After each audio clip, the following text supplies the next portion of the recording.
I need to get closer. Alright. Delivered at the gap of crack.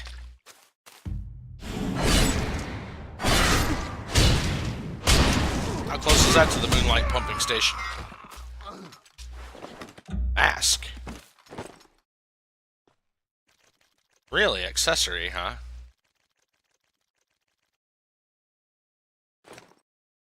Worshipping the Red Mask.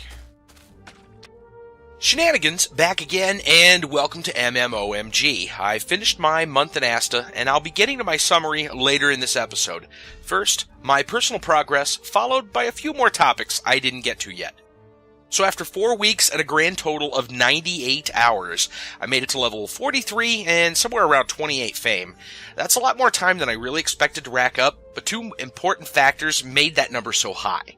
I spent over a week playing an hour longer each night so I could attend 8 trigrams, and I fished about an hour nearly every evening to finish my daily quests and to skill up.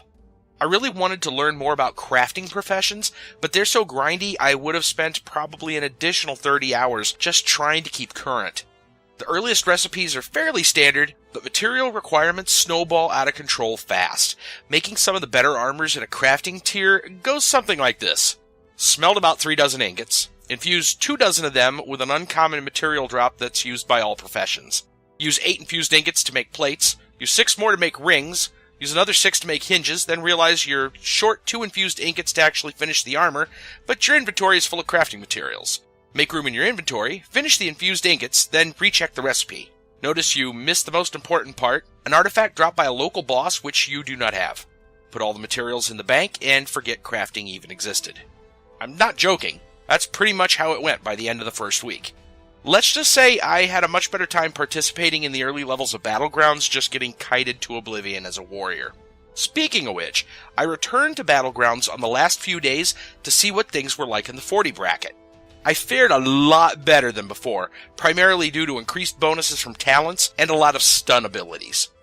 I feel I can't properly talk about Asta without describing Battlegrounds, as they're fairly popular for earning fame. Asta has 2 battleground maps, and the game chooses one at random. The first is a capture the nodes to collect resources type of map.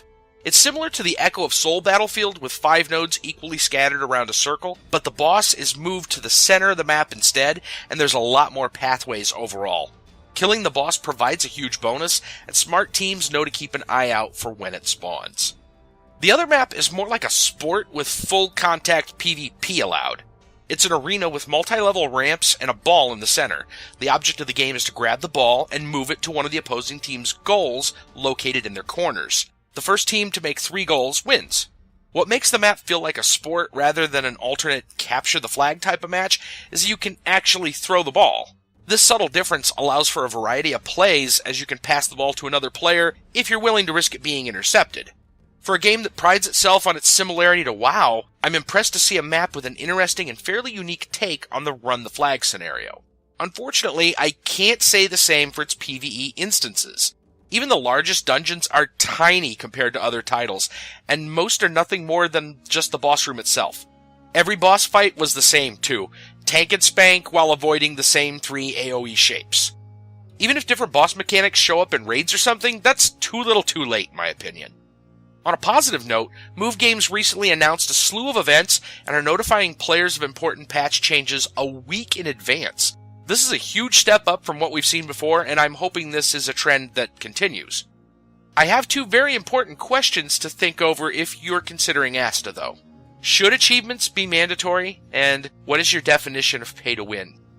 I know I'm going to sound like a broken record here, but I can't stress enough how important your fame level is. One of the ways to gain that fame is by completing achievements. In most games, achievements are nothing more than a score showing how many virtual hoops you're willing to jump through for the sake of bragging rights. Rarely do they provide a substantial benefit of any kind, but with them being tied to fame and Asta, there's a very real incentive to complete everything. As a wannabe completionist myself, I initially thought this sounded kinda awesome. A game so hardcore that the achievements are essentially mandatory. The luster quickly faded once I realized the amount of time it takes to pass through the fame bottleneck is really a lot longer than I hoped. If you're a completionist with the time and patience to log in every few hours and attend every possible event, then maybe this is the game for you. Unfortunately, even an unlimited amount of tenacity and dedication may not be enough in the long run. To really compete, you may need something a bit more material. I don't like throwing around the term pay to win without some kind of definition, so here's my take on it and how Asta measures up.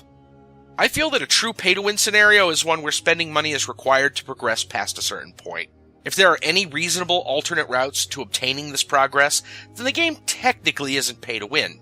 Reasonable is a fairly subjective term, but if content becomes outdated, say 3 times faster than what a dedicated player could even grind at, you'll always be woefully behind as a free player. Since you can grind for soulstones, noble spirits, training points, and gold, Asta doesn't technically fit this definition. However, it should be noted that Asta's cash shop is chock full of in-game advantages for paying players. In addition to the fairly harmless experience and gold gain boosters you see in most games, Asta sells divine spirits, soulstones, item enhancement parts, and more. There are supposedly a number of players with an entire set of fully maxed divine spirits already, and others are quickly calling them out as cheaters. I'm not so certain though, as it's possible they just laid an obscene amount of money on the cash shop. Considering this game has a heavy focus of PvP towards endgame, we're clearly looking at a competitive whale's paradise here. If you've been paying any attention to these videos, what I have to say about Asta should come as no surprise. Asta unabashedly mimics most of WoW's playstyle, so you know going in, it's not winning any awards for innovation. Unfortunately, it offers so much less than the game it's parroting that it really doesn't matter that it's quote-unquote free to play. While the game adds in public quests, bounty, and treasure hunting, they're fairly rudimentary and all too similar to the regular quests. That said, the game does offer a few unique touches here and there. The Divine Spirit system is versatile, and even works as an agreeable money sink, which is no small feat.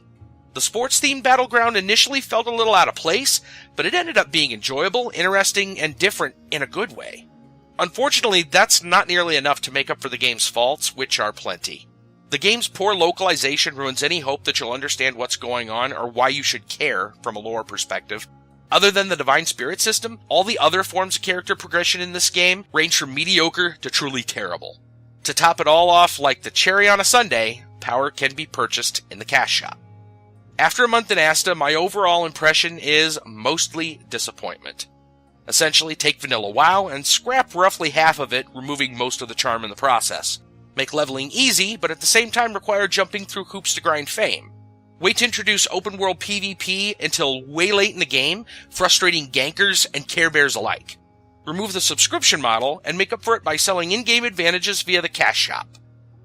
Thankfully, that ends my month in Asta. Next month, I'm switching things up considerably. I'll be streaming games from my Steam library at random thanks to a neat little site called The Wheelhouse.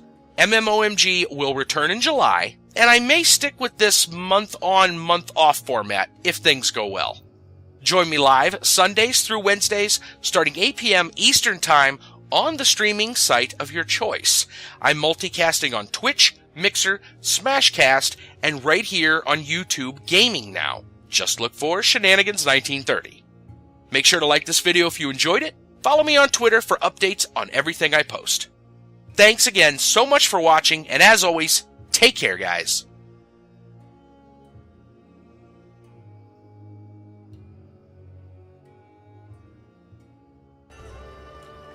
Can we equip it? Oh, let's equip it.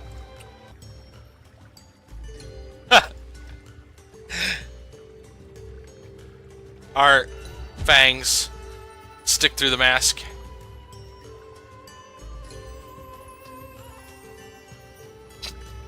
No one will know who I am.